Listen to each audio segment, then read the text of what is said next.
you. First of all, thank you, Madame Anderson, for inviting me, and to the ASN group for inviting me here to speak today. And I'm very honored and humbled to be receiving your award tomorrow night. In the winter of 2022, I'm not going to get into obviously the specifics of the pandemic. I think we all have lived through that. A small group of us connected, and most of us strangers, didn't know each other, connected and decided to drive to Ottawa to protest the tyrannical and draconian COVID-19 pandemic mandates. As the rest of the world was beginning to open up and ease the restrictions, our Prime Minister started to double down. We were not allowed to leave the country. They were actually talking at that time about ceasing even interprovincial travel in Canada. So we decided to come together as a group, and we organized the Freedom Convoy from home. We started on the 14th of January, and 10 days later we were rolling to Ottawa. And we never could have imagined the support that we were going to receive. We honestly thought that we would just drive there, you know, a small group of us. But what we saw, obviously, as you guys probably did too, on the sides of the roads and the overpasses, was an overwhelming number of Canadians out there to support us, who finally felt hope for the first time in years, who finally felt proud to be Canadian for the first time in years, and who saw what we were doing as a light in the dark. As you know, the takedown of the convoy was something that I never could have imagined that I would see in my country. I grew up watching that stuff happen in third world countries. On the 6th of February, there was a raid at one of our outposts where we kept our supplies, and they had snipers on the roof pointed at hardworking, peaceful Canadians. They stole our fuel, they took our food, and it was, like I said, something that I could not have imagined that I would have ever seen before. We had politicians calling us terrorists, domestic terrorists, racists, even accusing us of trying to burn down an apartment building and insinuating that the truckers were rapists. This is not the Canada that I grew up in. What's happening now is unprecedented. Canada, in my opinion, used to be a very free country, unless I grew up very naive, but that's what I was taught. We were a democracy, and what we saw was not democratic. We had hundreds of thousands of people in Ottawa, and they still refused to talk to us. Within the span of 3 weeks, we received $24 million in donations. The first GoFundMe campaign that we started, which was taking in $1 million a day in donations as we traveled across the country, was frozen after the politicians contacted GoFundMe and told them that we were domestic terrorists and that they were funding terrorism. We then started a Give, Send, Go, and the donors donated even more money, about $12 million, just over $12 million at that time. And that was also taken from us, except for that there is a little bit of money. There's about $3.5 million that they froze that's sitting in an escrow account. How they treated those donations and how they treated us is how you would treat a drug cartel. In Canada, unprecedented. Our Prime Minister ran away and hid and refused to even send anyone out to talk to us. And as a matter of fact, he even said that he's attended protests before, but only those that he supports. In my opinion, the leader of a country leads all of their people, not just the ones who believe in the same ideology. That is his job, and he failed us. They all failed us. We tried to speak to lots of the MPs, and they all said no. I was arrested on February the 17th, thrown into solitary confinement. I called it the dungeon. Accused at that time, I had one charge. It was counsel others to commit the offense of mischief, which did not occur.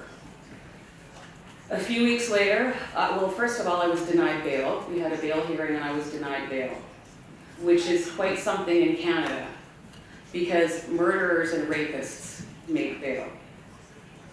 Most bail hearings last about 15 minutes. Mine lasted 2 days and cost usually about $50,000 in legal fees. So these are the people that we're dealing with. I spent 18 days in jail the first time I was arrested at the convoy. And I was rearrested in the summer of 2022 after attending a Justice Center for Constitutional Freedoms Awards dinner where they honored me with their Freedom Award. And at that dinner, there was a photograph taken of me with one of the gentlemen that's on my no contact order. I'm under bail conditions still, 2.5 years later. However, there was lawyers all around us. Anyways, for the first time in Canadian history, there was a Canada-wide warrant issued for my arrest for the charge of mischief. Unprecedented. Absolutely unprecedented. 2 homicide detectives flew to Calgary to pick me up and fly me back to Ottawa because they don't have things, you know, like murders to investigate. I spent an additional 30 days in jail and was also denied bail again, finally getting out 1 day before my youngest daughter's birthday. It was the most peaceful and polite protest of all time. There was no violence. The streets of Ottawa were cleaner than they'd ever been. We were feeding the homeless. We were clearing snow. We were cleaning up garbage. And this is how they treated us, because we did not agree with our Prime Minister's point of view. Currently, my co-accused, Mr. Chris Barber, who I rode across Canada with, and his son in his truck, and myself are still going through the longest mischief trial in history. We just finally wrapped up the evidence portion in this fall, and we're still waiting for our verdict, which we're expecting on March 12th. The Crown Prosecutor in our case is seeking 10 years in prison for mischief, which would be akin to spray painting the side of a building in most places. In the meantime, there are people getting out on bail all the time. There's a catch and release in Canada unless you are me, apparently. They're arrested for violent crimes. Violent crimes. In the first 2 months of our trial, the Ontario Provincial Court threw out 125 cases in order to prosecute ours. And of those, some of them were violent and sexual assaults. And they tossed them out in order to proceed with our prosecution, or as I like to say, our persecution. This is the current state of Canada. Right now, we are facing censorship of our media. Well, our mainstream media has been completely bought and paid for. They will never come out and question the Prime Minister. We are facing, just like other countries, censorship, online censorship bills disguised as keeping our children safe. This is the current state of Canada right now. And we need help. We need help.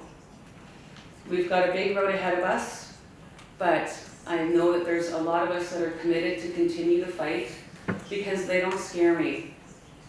They do not define my freedom.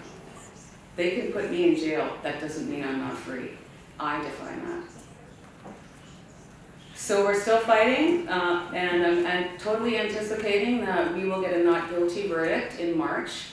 However, that said, the Crown prosecutors in all of the Freedom Convoy cases are appealing most of them. I only know of one case where they have not appealed a stay or a not guilty verdict.